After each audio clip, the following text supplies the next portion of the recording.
ನಮಸ್ಕಾರ ವೀಕ್ಷಕರೇ, ನಾನು ಮಂಜುನಾಥ್ ಅಡ್ವೊಕೇಟ್ ಮತ್ತು ಆಧ್ಯಾತ್ಮಿಕ ಚಿಂತಕರು ಮಾತಾಡ್ತಾ ಇರೋದು. ಈ ಒಂದು ಅಂತರ್ಯಾಮಿ ಎಂಬುವಂತಹ ಚಾನಲನ್ನು ಇತ್ತೀಚೆಗಷ್ಟೇ ರಿಲೀಸ್ ಮಾಡಿದ್ದೇನೆ.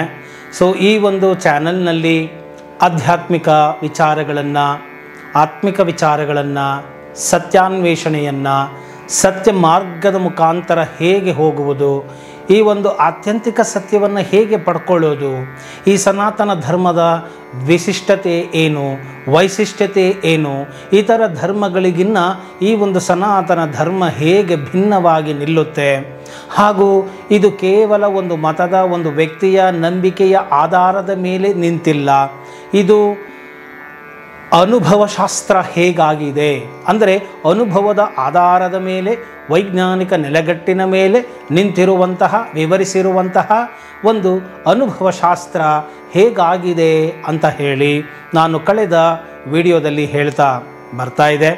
ಅದರ ಮುಂದುವರಿದ ಭಾಗವಾಗಿ ಈ ಒಂದು ಸಂಚಿಕೆಯಲ್ಲಿ ಕೂಡ ಮಾಹಿತಿಯನ್ನು ಹಂಚಿಕೊಳ್ತೇನೆ. ಈ ಒಂದು ವಿಚಾರವನ್ನು, ಅಂದರೆ ದಿವ್ಯವಾದಂತಹ ವಿಚಾರಗಳು ಇವೆಲ್ಲ. ಈ ದಿವ್ಯವಾದಂತಹ ವಿಚಾರವನ್ನು ತಿಳಿಯಲು, ಅರಿಯಲು, ಅರ್ಥ ಮಾಡಿಕೊಳ್ಳಲು ದಿವ್ಯವಾದಂತಹ ಮನಸ್ಥಿತಿಯನ್ನು ಉಳ್ಳವರಾಗಿರಬೇಕು. ಅಂದರೆ ಹಪಹಪಿ ಇರಬೇಕು, ಅಂದರೆ ಜ್ಞಾನದ ಜಿಜ್ಞಾಸುತನ ಇರಬೇಕು, ಜ್ಞಾನವನ್ನು ಅರಿತುಕೊಳ್ಳಲೇಬೇಕು, ವಿಚಾರವನ್ನು ತಿಳಿದುಕೊಳ್ಳಬೇಕು ಎಂಬುವಂತಹ ಹಸಿವು ಇರಬೇಕು. ಯಾವ ಹಸಿವು? ಜ್ಞಾನದ ಹಸಿವು. ಯಾವ ವ್ಯಕ್ತಿಗೆ ಜ್ಞಾನದ ಹಸಿವು ಇರುತ್ತದೋ ಆತನು, ಮತ್ತು ಯಾವ ಜ್ಞಾನವನ್ನು ಪಡೆದ ಮೇಲೆ ಇನ್ನಿತರ ಯಾವ ಜ್ಞಾನದ ಅವಶ್ಯಕತೆಯೇ ಇಲ್ಲವೋ, ಯಾವ ಸ್ಥಾನವನ್ನು ಪಡೆದ ಮೇಲೆ ಇನ್ನಿತರ ಸ್ಥಾನದ ಅವಶ್ಯಕತೆಯೇ ಇಲ್ಲವೋ, ಯಾವುದನ್ನು ಪಡೆದ ಮೇಲೆ ಇನ್ನು ಬೇಕೆಂಬುವ ಬಯಕೆಗಳೇ ಇಲ್ಲವೋ, ಯಾವ ಒಂದು ಸ್ಥಾನವನ್ನು ಮೀರಿದ ಮೇಲೆ ಅದಕ್ಕೂ ಮೀರಿದ ಬೇರೆ ಸ್ಥಾನವೇ ಇಲ್ಲವೋ, ಅಂತಹವಾದಂತಹ ಜ್ಞಾನವನ್ನು ನೀವು ಈ ಒಂದು ಸನಾತನ ಧರ್ಮದ ದೃಷ್ಟಿಯಲ್ಲಿ ನೋಡಿದಾಗ, ಮತ್ತು ಸನಾತನ ಧರ್ಮವನ್ನು ನೀವು ಸರಿಯಾಗಿ ಅಧ್ಯಯನ ಮಾಡಿದಾಗ ನಿಮಗೆ ಈ ವಿಚಾರಗಳು ತಿಳಿಯುತ್ತಾ ಹೋಗುತ್ತೆ ಅಂತ ಹೇಳಿ ನಾನು ಹೇಳ್ತಾ ಬಂದಿದ್ದೇನೆ. ಇನ್ನು ನಾನು ಕಳೆದ ಸಂಚಿಕೆಯಲ್ಲಿ ಹೇಳಿದೆ, ಈ ಸನಾತನ ಧರ್ಮಕ್ಕೆ ಯಾವುದೇ ಒಬ್ಬ ನಿರ್ದಿಷ್ಟವಾದಂತಹ ವ್ಯಕ್ತಿ ಇಲ್ಲ. ಅಂದರೆ ಈಗ ನೋಡಿ, ಉದಾಹರಣೆಗೆ ಕ್ರೈಸ್ತ ಧರ್ಮ ಅಂದರೆ ಏಸು, ಮೂಲ ಯಾರೋ ಒಬ್ಬರಿದ್ದಾರೆ. ಮತ್ತು ಮುಸ್ಲಿಂ ಧರ್ಮ, ಮುಸಲ್ಮಾನ್ ಧರ್ಮ, ಅದಕ್ಕೆ ಅಲ್ಲಾ ಅಂತ ಇದ್ದಾರೆ. ಸೊ ಹೀಗೆ ಯಾವುದೋ ಒಂದು ಧರ್ಮಕ್ಕೆ ಒಂದು ವ್ಯಕ್ತಿ ಅನ್ನೋದು ಇರ್ತಾರೆ. ಆ ವ್ಯಕ್ತಿಯನ್ನು ನಾವು ದೈವ ಅಂತ ಹೇಳಿ ನಂಬ್ತೇವೆ. ಮತ್ತು ಅದು ಇಂಥ ದಿನಾಂಕದಿಂದ ಅಥವಾ ಕ್ರಿಸ್ತ ಶಕ ಅಂದರೆ ಇಂಥ ದಿನಾಂಕದಿಂದ ಇಂಥ ಇಸವಿಯಲ್ಲಿ ಇದು ಪ್ರಾರಂಭ ಆಯಿತು ಅಂತ ನಾವು ಹೇಳ್ತೇವೆ. ಆದರೆ ಈ ಒಂದು ಸನಾತನ ಧರ್ಮಕ್ಕೆ ಯಾರು ಮೂಲ ಅಂತಲೇ ಗೊತ್ತಿಲ್ಲ. ಅಂದರೆ ಮೂಲ ಪುರುಷ ಯಾರು, ಇದನ್ನು ರಚಿಸಿದವರು ಯಾರು, ಇದು ಯಾವಾಗ ಬಂದಿತು, ಇಲ್ಲವೇ ಇಲ್ಲ. ಅಂದರೆ ಏನು ಇದು? ಅದಕ್ಕಾಗಿಯೇ ನಾವು ಹೇಳೋದು ಸನಾತನ. ಸನಾತನ ಅಂದರೆ ಏನು? ಆದಿಕಾಲದಿಂದ. ಆದಿಕಾಲದಿಂದ ಅಂದ್ರೇನು? ಯಾವಾಗ ಅಂತಲೇ ಗೊತ್ತಿಲ್ಲ, ಪ್ರಾರಂಭ ಆಯಿತು ಅಂತಲೇ ಗೊತ್ತಿಲ್ಲ ಅಂತ ಹೇಳಿದ್ರೆ ಅದು ಇನ್ನೆಷ್ಟು ಹಳೆಯ ಧರ್ಮ ಆಗಿರಬೇಡ.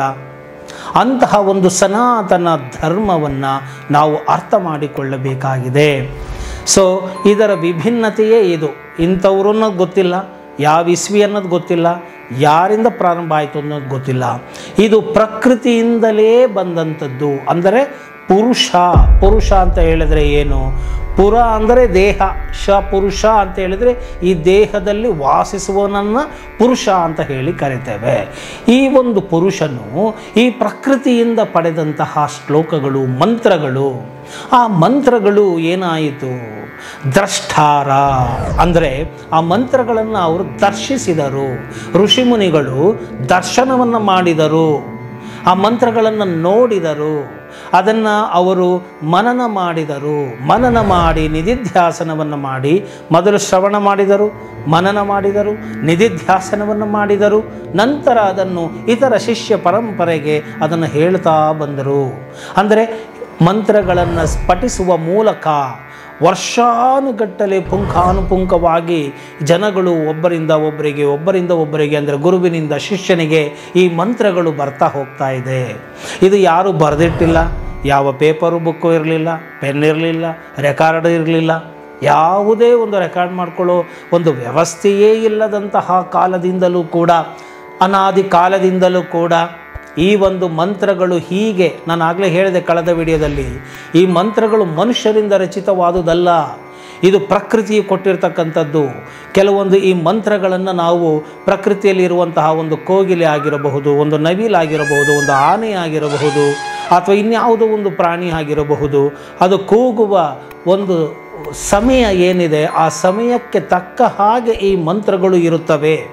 ಅಂದರೆ ಅದಕ್ಕೆ ಮ್ಯಾಚ್ ಆಗ್ತಾ ಹೋಗುತ್ತೆ. ಆ ಮಂತ್ರಗಳ ಏರಿಳಿತಗಳು, ಆರೋಹಣ ಅವರೋಹಣ ಈ ಎಲ್ಲವುಗಳು ಪ್ರಕೃತಿಗೆ ಮ್ಯಾಚ್ ಆಗುವ ರೀತಿಯಲ್ಲಿ ಇದೆ. ಇದೆಲ್ಲವೂ ಕೂಡ ವೈಜ್ಞಾನಿಕವಾಗಿಯೂ ಕೂಡ ಇದನ್ನು ಸಾಬೀತುಪಡಿಸಲಾಗಿದೆ, ಪರೀಕ್ಷೆ ಮಾಡಲಾಗಿದೆ, ಚೆಕ್ ಮಾಡಲಾಗಿದೆ. ಸೊ ಇದು ಮನುಷ್ಯನಿಂದ ರಚಿತವಾಗದೆ ಪ್ರಕೃತಿಯಿಂದ ನೇರವಾಗಿ ಬಂದದ್ದು ಎಂಬುದಾಗಿ ನಾವು ಹೇಳ್ತಾ ಹೋಗ್ತೇವೆ. ಈ ವಿಚಾರಗಳನ್ನು ಕೂಡ ನಾನು ನಿಮಗೆ ಹೇಳಿದ್ದೆ. ಸೊ ಅನಾದಿ ಕಾಲದಿಂದ ಬಂದಿದೆ, ಯಾರು ಅನ್ನೋದು ಗೊತ್ತಿಲ್ಲ, ಮತ್ತು ವ್ಯಕ್ತಿಯಿಂದ ರಚಿತವಾದುದಲ್ಲ ಅಂದಮೇಲೆ ಇದು ಪುರುಷನಿಂದ ಪ್ರಕೃತಿಯಿಂದ ಬಂದಂಥದ್ದು. ಆದ್ದರಿಂದ ಇದು ಅನಾದಿ ಮತ್ತು ಪವಿತ್ರವಾದದ್ದು ಎಂಬುದಾಗಿ ನಾವು ತಿಳಿದುಕೊಳ್ಳಬಹುದು ಎಂಬುವಂತಹ ಮಾಹಿತಿಯನ್ನು ನಾನು ನಿಮಗೆ ಕೊಟ್ಟಿದ್ದೆ. ಇನ್ನು ಮುಂದುವರಿದವಾಗಿ ನಾನು ಏನು ಹೇಳ್ತೇನೆ, ಇದು ಅನುಭವ ಶಾಸ್ತ್ರ ಅಂತ ನಾನು ಯಾಕೆ ಹೇಳಿದೆ? ಸನಾತನ ಧರ್ಮ ಇತರ ಧರ್ಮಗಳಿಗಿಂತ ಭಿನ್ನ ಮತ್ತು ಹೇಗೆ ಇದು ಅನುಭವ ಶಾಸ್ತ್ರ, ಅನುಭವದಲ್ಲಿ ಕಂಡುಕೊಳ್ಳಬಹುದಾದಂತಹ ವೈಜ್ಞಾನಿಕವಾದಂತಹ ಶಾಸ್ತ್ರವಾಗಿದೆ ಅಂತ ನಾನು ಹೇಳ್ತಾ ಹೋಗ್ತೇನೆ. ನೋಡಿ, ಕ್ರಿಸ್ತರನ್ನು ನಾವು ನಂಬ್ತೇವೆ, ಅಲ್ಲಾವನ್ನು ನಂಬ್ತೇವೆ ಅಂತ ಹೇಳಿದರೆ ಅಲ್ಲನ ವಾಕ್ಯಗಳು ಅಥವಾ ಕ್ರಿಸ್ತನ ವಾಕ್ಯಗಳು ಇದನ್ನು ನಾವು ನಂಬ್ತೇವೆ, ಅದನ್ನು ನಾವು ಪರಿಪಾಲಿಸ್ತೇವೆ. ಅಂದರೆ ಅದು ಶ್ರದ್ಧೆಯಾಯಿತು, ಭಕ್ತಿಯಾಯಿತು. ಅಂದರೆ ನಮ್ಮನ್ನು ಕಾಪಾಡುವಂತಹ ಯಾವುದೋ ಒಂದು ಶಕ್ತಿ ಇದೆ, ಒಂದು ಚೈತನ್ಯ ಇದೆ, ಅದು ಈ ರೂಪದಲ್ಲಿದೆ, ಈ ನಾಮದಲ್ಲಿದೆ, ಅದು ನಮ್ಮನ್ನು ಕಾಪಾಡುತ್ತೆ. ಅದು ನಮಗೆ ಇಂತಿಂಥದ್ದನ್ನು ನೀನು ಮಾಡು, ಇಂಥದ್ದನ್ನು ಮಾಡಬೇಡ ಅಂತ ಹೇಳಿದೆ. ಅದನ್ನು ನಾನು ಪರಿಪಾಲಿಸಬೇಕು, ಇದನ್ನು ನಾನು ಮಾಡಬಾರ್ದು, ಡೂ ಆ್ಯಂಡ್ ಡೋಂಟ್ಸ್ ಅಂತೇಳಿ ಅದು ಹೇಳ್ತಾ ಹೋಗುತ್ತೆ. ಅಂದರೆ ಅದರಲ್ಲಿ ನಂಬಿಕೆ ಇರುತ್ತೆ. ನಮ್ಮ ಸನಾತನ ಧರ್ಮದಲ್ಲಿ ನಂಬಿಕೆಯ ಜೊತೆಗೆ ನೀವು ಅನುಭವಿಸಿ ನೀನು ನೋಡು, ನೀನು ಯಾರು ಎಂಬುದನ್ನು ಅರಿತುಕೋ, ಓಯಮಾಯ್ ಅಂತ ನಾವು ಕರೀತೇವೆ. ಅಂದರೆ ನಾನು ಯಾರು ಎಂಬುದನ್ನು ಅರಿತುಕೊಳ್ಳುವುದೇ ನಿಜವಾದಂತಹ ಒಂದು ಸನಾತನ ಧರ್ಮದ ಉದ್ದೇಶ ಆಗಿದೆ. ಕೇವಲ ನಮಗೆ ಕಣ್ಣಿಗೆ ಕಾಣದ ಅಗೋಚರವಾದಂತಹ ಶಕ್ತಿಯನ್ನು ಕೇವಲ ನಂಬಿ ಅದರ ಆಧಾರದ ಮೇಲೆ ಜೀವನ ಮಾಡು ಅಂತ ಹೇಳುವುದಿಲ್ಲ ಈ ಸನಾತನ ಧರ್ಮ. ಈ ಸನಾತನ ಧರ್ಮ ಏನು ಹೇಳುತ್ತೆ? ಅನುಭವಿಸಿ ನೋಡು, ನಿನ್ನ ಅನುಭವದಲ್ಲಿ ಕಂಡುಕೋ. ಕೇವಲ ನಂಬಲಿಕ್ಕೆ ಹೋಗಬೇಡ, ಯಾವುದನ್ನು ನಂಬಬೇಡ, ಯಾರನ್ನೂ ನಂಬಬೇಡ. ಮತ್ತು ಸಾರ್ವತ್ರಿಕವಾಗಿ ಯಾವುದು ಸತ್ಯವಾಗಿದೆಯೋ ಅದನ್ನು ಮಾತ್ರ ನಂಬು ಅಂತ ಹೇಳ್ತಾ ಇದೆ ಈ ಸನಾತನ ಧರ್ಮ. ಸಾರ್ವತ್ರಿಕ ಸತ್ಯ ಅಂತಂದ್ರೆ ಏನು? ಈಗ ನಾವು ಯಾವುದನ್ನು ಇದು ಧರ್ಮ, ಇದು ನ್ಯಾಯ ಅಂತ ಒಪ್ತೀವಿ. ಕ್ರಿಸ್ತರಲ್ಲಿ ಅದು ಏನೂ ಆಗಿರಲ್ಲ, ಮುಸಲ್ಮಾನರಲ್ಲಿ ಅದು ಏನೂ ಆಗಿರಲ್ಲ, ಬೌದ್ಧರಲ್ಲಿ, ಸಿಖ್ಖರಲ್ಲಿ, ಜೈನರಲ್ಲಿ, ಪಾರ್ಸಿಗಳಲ್ಲಿ, ಹೀಗೆ ಹಲವಾರು ಧರ್ಮದವರಲ್ಲಿ ಒಂದೊಂದು ನಂಬಿಕೆಗಳು ಇರುತ್ತೆ. ಆದರೆ ಸತ್ಯ ಅನ್ನೋದಿದೆಯಲ್ಲ, ಅದು ಯೂನಿವರ್ಸಲ್ ಟ್ರೂತ್ ಅಂತ ಕರಿತೇವೆ. ಅಂದರೆ ಸಾರ್ವತ್ರಿಕವಾದಂತಹ ಸತ್ಯ. ಈ ಸತ್ಯ ಅಂದರೆ ಏನು? ನಾನು ಆಗಲೇ ಕಳೆದ ಸಂಚಿಕೆಯಲ್ಲಿ ಹೇಳಿದ್ದೆ, ಬೆಂಕಿ 3 ಲೋಕದಲ್ಲಿ ಹೋಗಿ ಮುಟ್ಟಿದ್ರೂ ಸುಡುತ್ತೆ. H2O ಫಾರ್ಮುಲಾ ನೀರಿನಲ್ಲಿರುವಂಥದ್ದು, ಅದು 3 ಲೋಕದಲ್ಲಿ ಹೋದರೂ ಒಂದೇ. ಮಣ್ಣು 3 ಲೋಕದಲ್ಲಿ ತೆಗೆದುಕೊಂಡು ಹೋದರೂ ಅದು ಮಣ್ಣೆ. ಅಂದರೆ ಅದು ತತ್ವ, ಅದು ಅಂದರೆ ಸೈನ್ಸ್, ಅದು ವಿಜ್ಞಾನ, ಅದು ಬದಲಾವಣೆ ಆಗುವುದಿಲ್ಲ. ಈ ಕಾಲ, ದೇಶ, ವ್ಯಕ್ತಿ ಇದರಿಂದ ಬದಲಾವಣೆ ಆಗುವುದಿಲ್ಲ.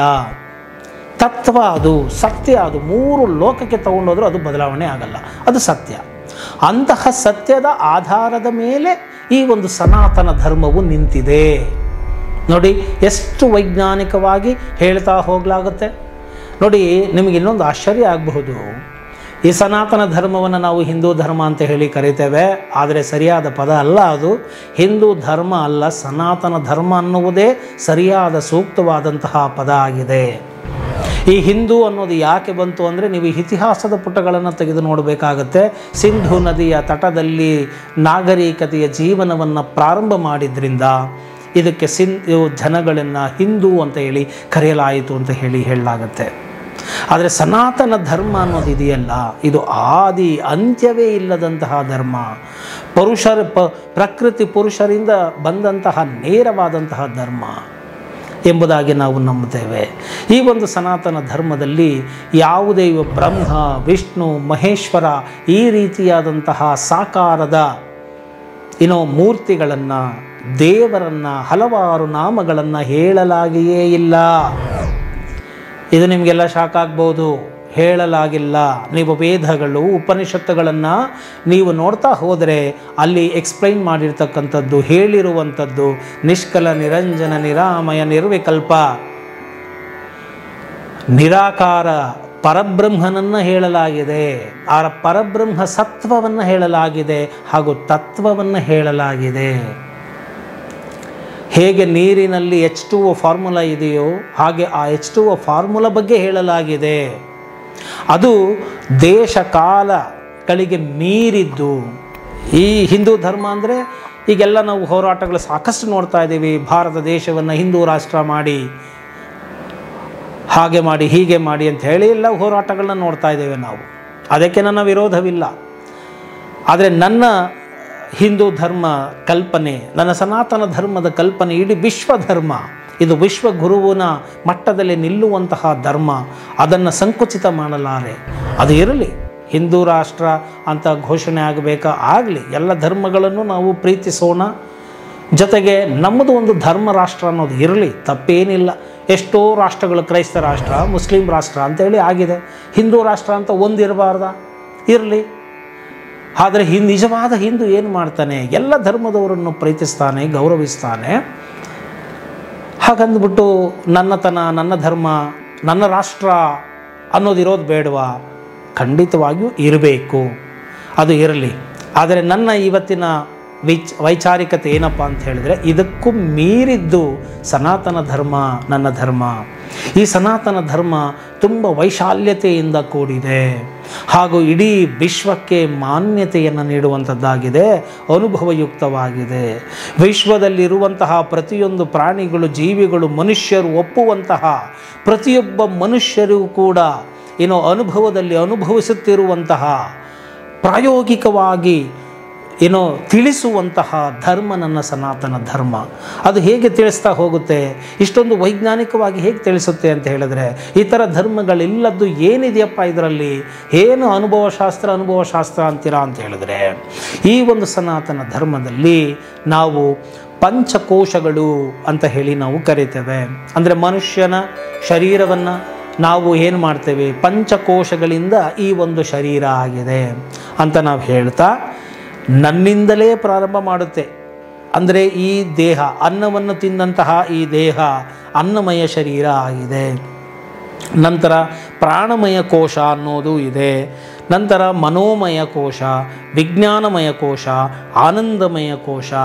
ಹೀಗೆ ಪಂಚಕೋಶಗಳ ವಿವರಣೆಯನ್ನು ವೈಜ್ಞಾನಿಕವಾದಂತಹ ನೆಲೆಗಟ್ಟಿನಲ್ಲಿ ಈ ನಮ್ಮ ಸನಾತನ ಧರ್ಮ ವಿವರಣೆಗಳನ್ನು ಕೊಡ್ತಾ ಹೋಗುತ್ತೆ. ಮತ್ತು ಈ ಒಂದು ಕ್ಷೇತ್ರ ಮತ್ತು ಕ್ಷೇತ್ರಜ್ಞನ ವಿವೇಕ ಮತ್ತು ವಿವೇಚನೆಯನ್ನು ಹೇಳ್ತಾ ಹೋಗುತ್ತೆ. ತುಂಬ ಪ್ರಾಕ್ಟಿಕಲ್ ಆಗಿ ಹೇಳ್ತಾ ಹೋಗುತ್ತೆ. ಈ ಕ್ಷೇತ್ರ ಅಂದರೆ ಏನು? ಈ ದೇಹ. ಕ್ಷೇತ್ರಜ್ಞ ಅಂದರೆ ಏನು? ಈ ದೇಹದಲ್ಲಿರುವವನು, ಅಂದರೆ ನೋಡುತ್ತಿರುವವನು. ಈ ದೇಹದ ಒಳಗಡೆ ಆತ್ಮ ಇದೆ. ಈ ಆತ್ಮ ಇದನ್ನು ನೋಡ್ತಾ ಇದೆ. ಈಗ ಆತ್ಮ ಮಾತಾಡ್ತಾ ಇದೆ. ಯಾವುದರ ಮುಖಾಂತರ? ಈ ದೇಹವನ್ನು ಉಪಯೋಗಿಸಿಕೊಳ್ಳುವ ಮುಖಾಂತರ ಮಾತನಾಡುತ್ತಿರುವುದು ಆತ್ಮವಾಗಿದೆ. ಕ್ಷೇತ್ರಜ್ಞನ ವಿವೇಕವನ್ನು, ವಿವೇಚನೆಯನ್ನು ವೈಜ್ಞಾನಿಕ ನೆಲೆಗಟ್ಟಿನಲ್ಲಿ ನಮ್ಮ ಶಾಸ್ತ್ರ ಹೇಳ್ತಾ ಹೋಗುತ್ತೆ. ನೆಕ್ಸ್ಟ್ ಏನಪ್ಪ ಅಂತ ಹೇಳಿದ್ರೆ, ಈ ಸ್ಥೂಲ ಶರೀರ, ಸೂಕ್ಷ್ಮ ಶರೀರ, ಕಾರಣ ಶರೀರ ಅಂತ ಹೇಳಿ ಇದೆ. ಈ ದೇಹ ಬಿದ್ದೋದ ತಕ್ಷಣ ವ್ಯಕ್ತಿ ಸತ್ತೋಗೋದಿಲ್ಲ. ಆತ್ಮ ಇನ್ನೊಂದು ಕಡೆ ಎಲ್ಲೋ ಹೋಗುತ್ತೆ. ಅದು ಸೂಕ್ಷ್ಮ ರೂಪದಲ್ಲಿ ಇರುತ್ತೆ. ಮತ್ತು ಅದಕ್ಕೆ ಒಂದು ವೈಜ್ಞಾನಿಕವಾದಂತಹ ಒಂದು ಕಾರಣ ಶರೀರ ಕೂಡ ಇರುತ್ತೆ. ಅದರಲ್ಲಿ ಹೇಗೆ ನಾವು ಮೆಮೊರಿ ಕಾರ್ಡು, ಚಿಪ್ಪು ಅಂತ ಕರಿತೀವಲ್ಲ, ಹಾಗೆ ಅದು ಆ ವೈಜ್ಞಾನಿಕ ಶರೀರದಲ್ಲಿ, ಕಾರಣ ಶರೀರದಲ್ಲಿ ಜನ್ಮಾಂತರಗಳಿಂದ ನಡೆದುಕೊಂಡು ಬಂದಂತಹ ಒಂದು ಶೇಷ ಅನ್ನೋದು ಏನು ನಾವು ಕರಿತೀವಿ, ಅದು ಆ ಒಂದು ಶರೀರಗಳಲ್ಲಿ ಇರುತ್ತೆ. ಸೊ ಇದನ್ನು ಎಕ್ಸ್ಪ್ಲೈನ್ ಮಾಡ್ತಾ ಹೋಗುತ್ತೆ ವೈಜ್ಞಾನಿಕವಾದಂತಹ ದೃಷ್ಟಿಕೋನವನ್ನು ಇಟ್ಟುಕೊಂಡು. ನಂತರ ಅವಸ್ಥಾತ್ರಯ ಚಂದ್ರಿಕೆ ಏನು? ಈ ಅವಸ್ಥಾತ್ರಯ ಅಂದರೆ ಏನು? 3 ಅವಸ್ಥೆಗಳು ಪ್ರತಿಯೊಬ್ಬ ಮನುಷ್ಯರಲ್ಲೂ ಇದೆ. ಬರೀ ಹಿಂದೂಗಲ್ಲ, ವಿಶ್ವದ ಯಾವುದೇ ಪ್ರಾಣಿಗಾಗಲಿ ಯಾವುದೇ ಮನುಷ್ಯರಿಗಳಿಗಾಗಲಿ 3 ಅವಸ್ಥೆಗಳಿದೆ. ಒಂದು ಎಚ್ಚರಾವಸ್ಥೆ, ಸ್ವಪ್ನಾವಸ್ಥೆ ಮತ್ತು ಸುಷುಪ್ತಾವಸ್ಥೆ. ಈ 3 ಅವಸ್ಥೆಗಳು ಇದ್ದಾವೆ. ಈ ಎಚ್ಚರಾವಸ್ಥೆ ಅಂದ್ರೇನು? ಜಾಗೃತ ಅವಸ್ಥೆ.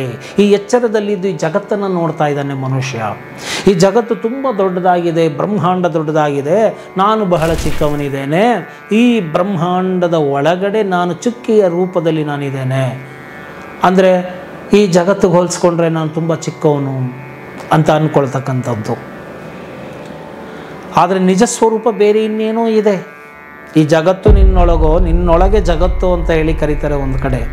ಮಾಯೆ ಹೇಗಿರುತ್ತೆ ಅಂತ ಹೇಳಿ, ನಿನ್ನೊಳಗೆ ಈ ಜಗತ್ತಿದೆಯೇ ಹೊರತು ಈ ಜಗತ್ತಿನಲ್ಲಿ ಎಲ್ಲೋ ಒಂದು ಕ್ಷುದ್ರ ಜೀವಿ ಥರ ನೀನಿಲ್ಲ ಅಂತ ಹೇಳಿ ನಮ್ಮ ಸನಾತನ ಧರ್ಮ ಹೇಳ್ತಾ ಹೋಗುತ್ತೆ. ಅಂದರೆ ಈ ಒಂದು ಜಾಗೃತ ಅವಸ್ಥೆಯಲ್ಲಿ ಎಚ್ಚರದಲ್ಲಿ ನಾವು ನೋಡ್ತೇವೆ. ಉದಾಹರಣೆಗೆ ಹೇಳೋದಾದರೆ, ಈ ಕೃಷ್ಣ ಬಾಲನಾಗಿದ್ದಾಗ ಆತನ ಬಾಯಿಯ ಒಳಗಡೆ ಇಡೀ ಬ್ರಹ್ಮಾಂಡವನ್ನು ತೋರಿಸಿದಂತಹ ಒಂದು ಪ್ರಸಂಗ ಬರುತ್ತೆ. ಅದನ್ನು ನಾವು ನೋಡಬೇಕು.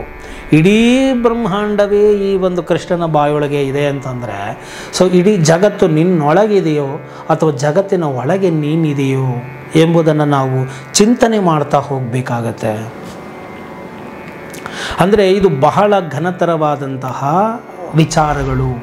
ಇದನ್ನೆಲ್ಲ ಅರಿತುಕೊಳ್ಳಬೇಕು ಅಂತ ಹೇಳಿದರೆ ಸರಿಯಾದಂತಹ ರೀತಿಯಲ್ಲಿ ಅಧ್ಯಯನವನ್ನು ಮಾಡಬೇಕಾಗುತ್ತೆ. ಪೂರ್ತಿಯಾಗಿ ವಿಚಾರಗಳನ್ನು ನೋಡಬೇಕಾಗುತ್ತೆ. ಅರ್ಧಂಬರ್ಧ ನೋಡಿದ್ರೆ ಅರ್ಧಂಬರ್ಧ ತಿಳುವಳಿಕೆ ಆಗುತ್ತೆ. ಸೊ ಅರೆಬಂದ ಮಡಕೆ ಆದರೆ ಯಾರಿಗೂ ಪ್ರಯೋಜನ ಇರೋದಿಲ್ಲ. ಆದ್ದರಿಂದ ಈ ಒಂದು ಜಾಗೃತ ಅವಸ್ಥೆಯ ಬಗ್ಗೆ ಏನು, ಈ ಜಗತ್ತನ್ನು ನಾವು ನೋಡ್ತಾ ಇದ್ದೇವೆ, ಮತ್ತು ಇದೇ ತರಹದ ಜಗತ್ತನ್ನು ನೀವು ಸ್ವಪ್ನಾವಸ್ಥೆಯಲ್ಲಿ ಅಂದರೆ ಕನಸಿನ ಅವಸ್ಥೆಯಲ್ಲಿ ನೋಡ್ತೀರಾ ಅಲ್ವಾ? ಆ ಕನಸು ಕಾಣುವಂತಹ ಸಂದರ್ಭದಲ್ಲಿ ನಿಮಗೆ ಇದು ಕನಸು ಅಂತ ಗೊತ್ತಾಗೋದೇ ಇಲ್ಲ. ಅದು ಈಗ ನೀವು ಹೇಗೆ ಈ ಜಗತ್ತಿನ ಜೊತೆಗೆ ವ್ಯವಹಾರವನ್ನು ಮಾಡ್ತಾ ಇದ್ದೀರೋ ಅದೇ ಥರ ವ್ಯವಹಾರವನ್ನು ಮಾಡ್ತಾ ಇರ್ತೀರ ಅಲ್ವಾ? ಕನಸು ಕಾಣುವ ಸಂದರ್ಭದಲ್ಲಿ ಇದು ಕನಸು ಅಂತ ಗೊತ್ತಾಗೋದೇ ಇಲ್ಲ. ಸಿಂಹ ಬಂತು ಆರಿ ನಿಮ್ಮನ್ನು ಹಿಡ್ಕೊಳ್ತು ಅಂದ ತಕ್ಷಣ ಗಾಬರಿಯಾಗಿ ಎಚ್ಚರ ಆಗ್ಬಿಡ್ತೀರಾ. ಎಚ್ಚರ ಆದಮೇಲೆ ನಿಮ್ಗೆ ಗೊತ್ತಾಗುತ್ತೆ ಅಯ್ಯೋ ಇದು ಕನಸ ಅಂತ. ಆದರೆ ಕನಸು ಕಾಣುವ ಅವಸ್ಥೆಯಲ್ಲಿ ಇದು ಕನಸು ಅಂತ ನಿಮ್ಗೆ ಗೊತ್ತಿರೋಲ್ಲ. ಅದು ನಿಜದ ರೀತಿಯಲ್ಲೇ ವ್ಯವಹಾರ ಮಾಡ್ತಾ ಇರ್ತೀರಾ ತಾನೇ. ಎಚ್ಚರ ಆದಮೇಲೆ ನಿಮ್ಗೆ ಗೊತ್ತಾಯಿತು ಇದು ಕನಸು ಅಂತ.